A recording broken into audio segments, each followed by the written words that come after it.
Hi everybody, welcome back to Childcare Boss Marketing. My name is Natalie Moore and I wanted to do another video for you guys that's in the childcare industry. And today's topic will be how to hire the right staff.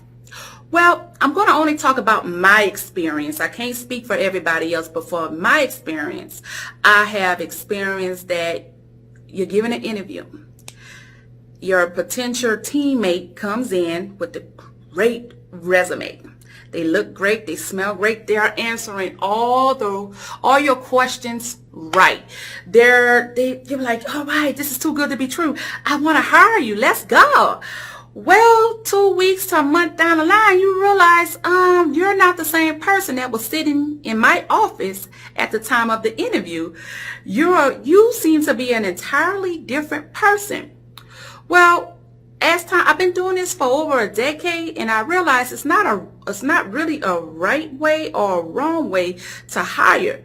But what is right is the type of systems that we have in place to ensure that our business, or my business rather, is able to move forward with the right teammates. Now, a few things that I've established in my own establishment is that, first of all, everybody that gets hired is on a 90-day probationary period. They sign a contract. At the end of that contract, I decide if you're going to stay or not. And a few things that I'm looking for. First of all, I'm looking to see if you're a team member, if you're cooperating with the team, if the staff is getting along with you. How are you with your superiors? How are you with the children? How are you with the parents? What effort have you put inside of your classroom? Because here in Texas, one of the things I've learned, you're either hiring a teacher or you're hiring a body. A teacher is someone that comes in, they have their lesson plans already planned out for that day. They're interacting with the children. They're on top of it. They have a nice rapport with the parents. They have a great relationship with the children and staff. They are eager to give back into the daycare. They're willing to come in early. They're willing to stay late if it's needed.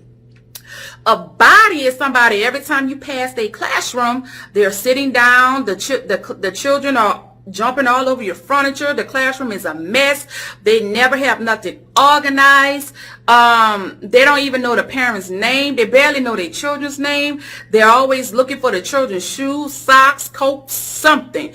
There's always something going on in that classroom. You get so many complaints about that particular classroom. And one of the reasons why I feel like providers like myself end up keeping the bodies, because we have to stay in ratio. Well, I have a coach here in San Antonio. I love her to death. She was giving me so many great tips on how to handle those situations, and I started to implement a few of those tips, and it's working. So going back to how I do my hiring process, first of all, everybody's on a 90-day probationary period. I have everybody that's coming in, they go through orientation, and I have them retake PreService.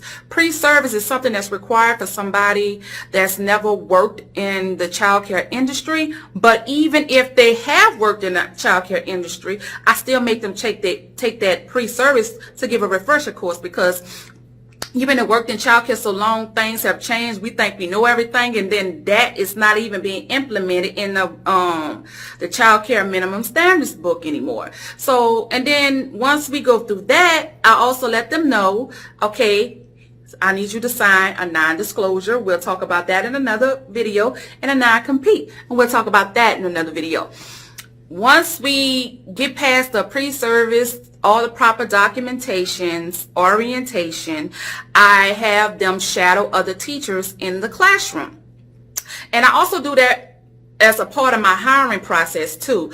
I like to put them in the classroom at least 10 to 15 minutes to see how they interact with the children. Honestly, within the 10 to 15 minutes of them being in the classroom, you can kind of tell if they are fit, or they just faking the funk.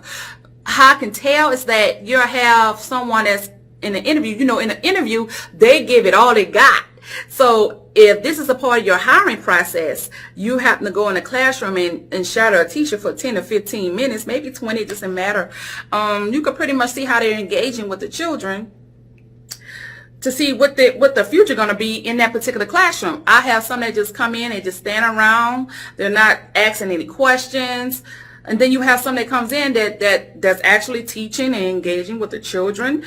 They're helping settle the class down. They're reading a book. It just really depends on the person. And those are the ones I like to hang on to, because even though we know in an interview they've given act, you cannot fake chemistry with people. I look at the type of chemistry that they have with the teachers. I look at the chemistry that they're getting with the students, and I look at the overall chemistry. It has to fit. It has to match what you're looking for.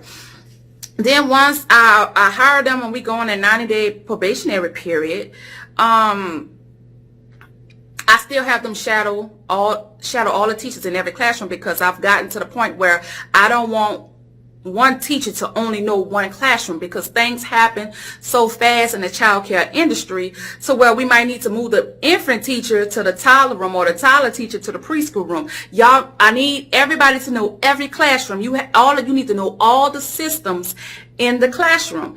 Most of the time I have the systems already hanging up or is in a binder. I teach systems on the floor. The proper way to clean the bottle, the proper way to take a child to the restroom, the proper way to change a diaper, the proper way to serve food. Do you have your food handlers? I go through the necessary process. Especially if I'm in the building, and my directors, I train them to do the same.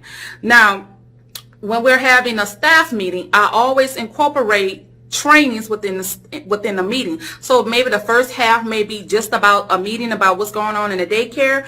Then the other half of the meeting is me actually training my staff so they can get certified for whatever it is that they're needing at that time to satisfy child care minimum standards. I like to do a 2-for-1. And I also like doing group activities, because it bonds the staff together. And if we're having any incidents or any problems on the floor, I like to address them there, because I don't like things to linger over.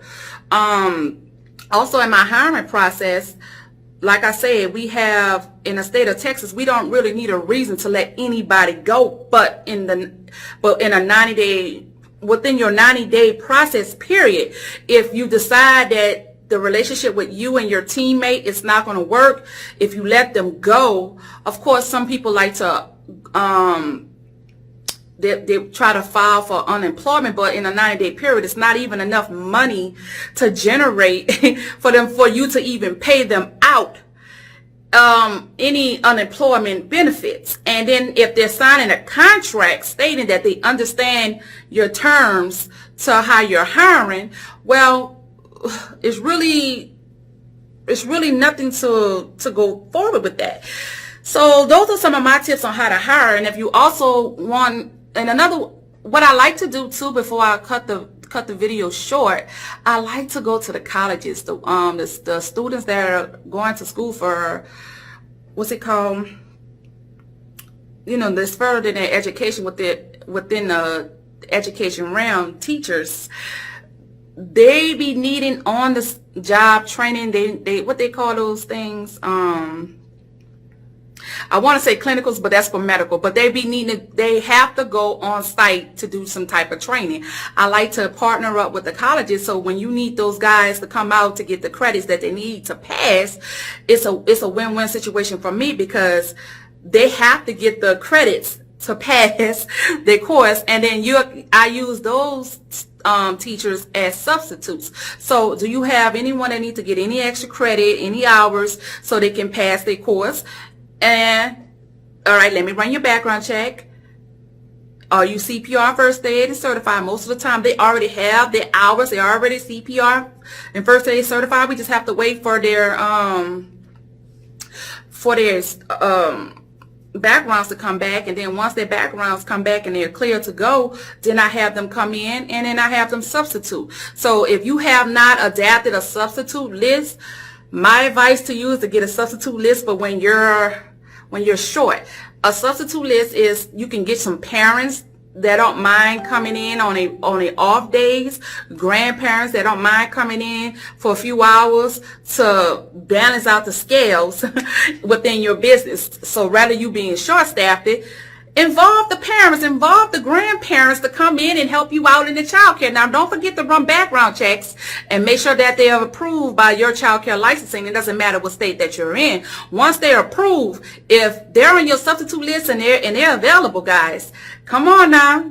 We got to save money somewhere, and they love that because they feel more involved within your child care. And this is where the good reviews come in at. And the parents that's off, the grandparents that are off, and they're in your daycare and they're seeing how you're running your business, that is your word of mouth to have people come in and to give you great reviews, and they invite people to come into your child care.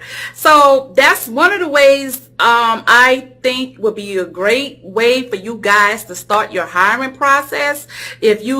If you've not gotten with your local workforce, do them, because some of those programs, parents, in order to receive their benefits, they have to work at least 25 hours a week. So they have to work somewhere. Get with them while they're looking for a job. They can come and work at their child's daycare, and you will still, especially if they're on assistance, you will still get paid. You'll still get paid for watching their children, but now you have the parent or the cousin, grandma, somebody coming in and work because they have to work 25 hours a week, or going to school 25 hours a week to maintain their benefits. So look at things that way. And then if you haven't gotten with Indeed, I don't go with the paid part of Indeed. That's too much money. But I go with the free part. You just put in your your ad and see who bites. You just keep going. And even when you're not hiring, always hire. You see a great candidate, it may be a possibility somewhere down the line, run a background check immediately and then give them a call if and when you need them. It goes both ways, but there's like a double-edged sword. They may have already found employment, but then they still been waiting to get with you, and it might be a blessing in disguise. Always hire, always accept applications, because you never know. Just like we keep a waiting list for the children, keep a waiting list for potential employees. So I'm gonna leave this video right here, you guys. If you have any questions, visit www.childcarebossmarketing.com or visit me on any of my social media platforms. If you have not liked and subscribed to this channel, please do so. So when I put out videos like this, you'll get that ding ding, and you'll always be caught up. If there's any topics you guys would like me to talk about in the near future, leave a comment down below, inbox me, and I can make a video about that. So remember, guys, in a world filled with bosses, be a mogul. Bye, my mom.